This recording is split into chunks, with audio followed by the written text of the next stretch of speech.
festival, which is a fledgling one.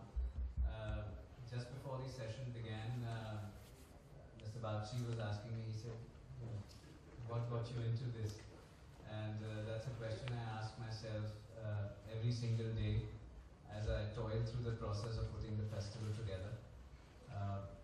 But really the idea was to help all of us be on a platform where we can engage with such thought leaders, authors, practitioners, and gain it from their experience, their learning.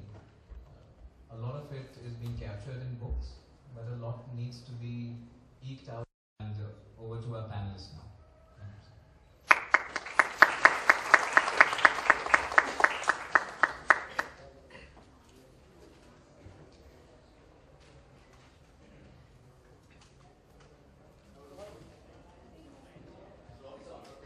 Great. So, welcome to the second edition of the non-fiction literary festival. I was asking Kumar, how on earth did you get into this racket? So, it's amazing that he's chosen to back non-fiction. And it's really many people here to attend the second literary festival. I hope that this grows 10 times bigger next year. With that hope, let me quickly welcome both Kiran and Ajit.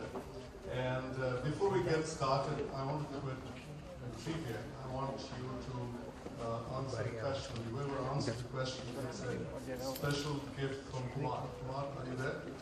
Okay. So, people under the age of 40 will be the first. Well, go ahead. No. Go ahead. You raise the hand first. Are there any under 40 contenders here? No. Okay. So go ahead.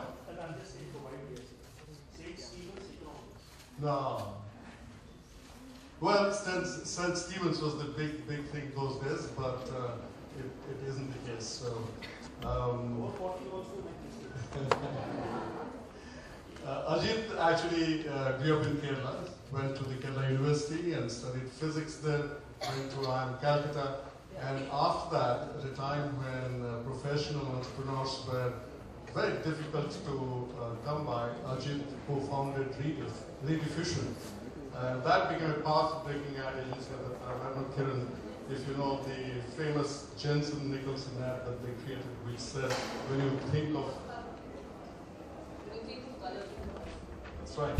It was quite path-breaking. And then, come Rajiv Gandhi election time, Rediffusion actually probably became the first advertising agency to do the public relations makeover for a political party.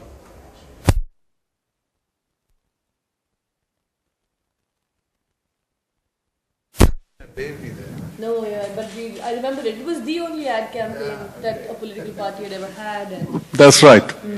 And from there on, went on to invest 26% equity in a company that was not there in its original form today, called PSI Data Systems, which was the first private sector computer R&D in the country, which was doing leading edge work for defense applications and so on.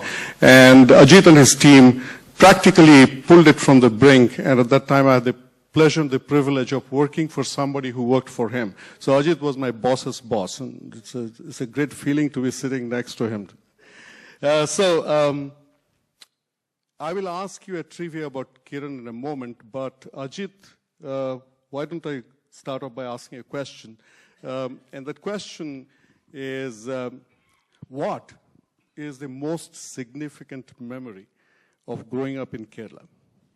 Oh, I don't know when. I think in '59, the communist government got elected. I remember that I was 11 years old then, or 10 years old. And it was the first elected communist government in the world. And my father was a doctor, my grandparents were doctors, so we were the bourgeoisie, so to speak.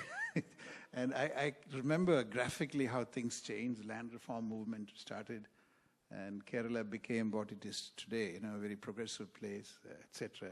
That's still striking in my mind, That's. So is there a communist in you? I know, I don't know. I'm a business executive, so how can I be a communist? I can't say that. Okay, so thank you for that, Ajit. Now, Kiran. So here's a trivia on Kiran. Who in the audience, and you have to be able to answer this question, particularly with so many Gen Y people here. When Kiran went to school in Calcutta, what is the name of that school? What school did she go to in Calcutta? And we double the prize this time, you know. No? Loreto, no. You did? I did. Oh, I thought you went to La Mart's. La Martiniere for my high school, but Okay. Loreto for till the 10th. So you did it. So would you identify yourself to Kumar, who is giving away return air ticket to Moon?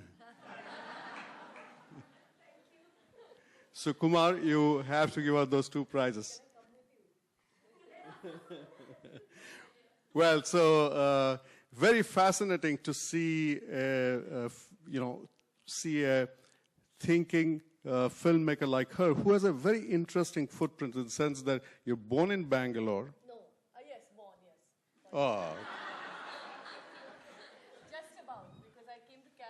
nobody is just about born and yeah, so you're born in Bangalore, went to Cal, uprooted from Cal, came to Mumbai, studied here, and then finished your formal college in Delhi and came back. So you are one of those very unique people who have done the entire metro scene, you know, leaving aside, of course, Chennai. So here's my question to you.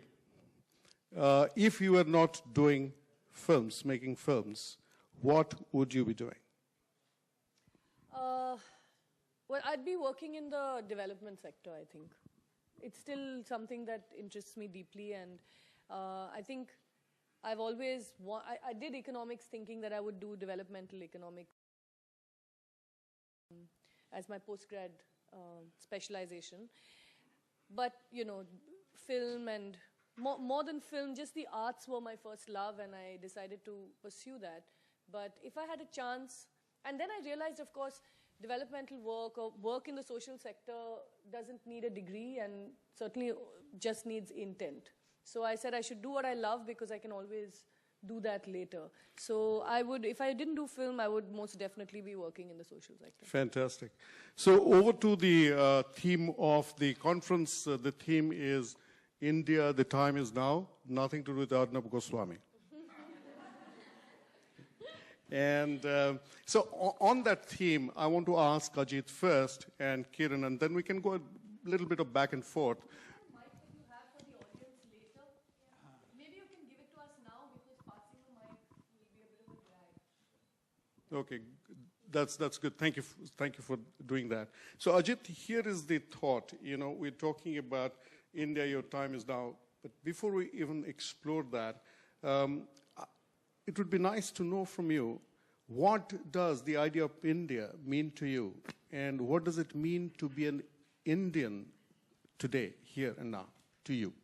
I think this year, the past few months, and the next 4 months or so, this is a topic which is going to be upfront. I think many different Indias are being sought to be constructed by the AAP, the BJP, and the Congress. I think during election time, once in 5 years, India reconstructs itself. And it's fundamental way. We ask, you know, I live in Colaba, so I need to go up and decide to vote. Should I vote for Milind Deora? He's Congress. And historically, I have voted Congress, but then he's a son of somebody, so that's against my meritocratic nature. Who's the alternative? So there's a Shiv Sena person who stands for something which maybe the party I don't fully believe in, but this particular candidate works, does a very good job in the Colaba slums, and half of Colaba is slums, as you know. So you keep at the voting booth, you know, it's an interesting line which forms there in that Duns Institute School. There will be somebody like me, in front of me will be the fruit seller, then there will be a vegetable vendor, then there's Ratan Tata before that, and 2, 3 others, you know. It's a great equalizer. The election's a great equalizer. So these are the moments we think, who do I vote for? What do I stand for meritocracy versus party symbols? I don't know the clear answer, but I think what is being Indian implies being very tolerant of, there are 6 of us Indians, I always found there are 9 views on any topics, and we are very comfortable with that, you know. We are willing to accept. Are we comfortable? Are we comfortable? Because we argue so much against each other all the time. no, but aren't we getting to be an angry nation? And anger is such I think it's a sign of passion that you care. You can be like dumb as cattle and saying, you know, the argument's gone. I think in almost any forum that we meet, there are these arguments. Sometimes you can call it ranting, but most often you sit and have what in Calcutta they call adda sessions. And, you know, I think that's part of being Indian. You know, I fully embrace it. So your view right now is India being an Indian, and the idea of India is more political. No. The discussion could be about rights of women, or who was it coined the phrase, the argumentative Indian? Yeah, Amartya Sen. Correct, something like that. So that's central to our existence, and I hope that never changes. Okay, thanks, Ajit. Kiran, what does the idea of India mean to you, and what does it mean to be an Indian here today and now? To begin with, I hope you don't mind me calling you by your first names. Of course we mind. Because they're so much senior to me in both achievements and That's not age, a nice thing to say, to call somebody senior. In achievements. No, that's Clearly not true. head and shoulders far, far ahead of me. So I'm really happy to be on a panel with the two of you. But for me, I kind of agree with Ajit.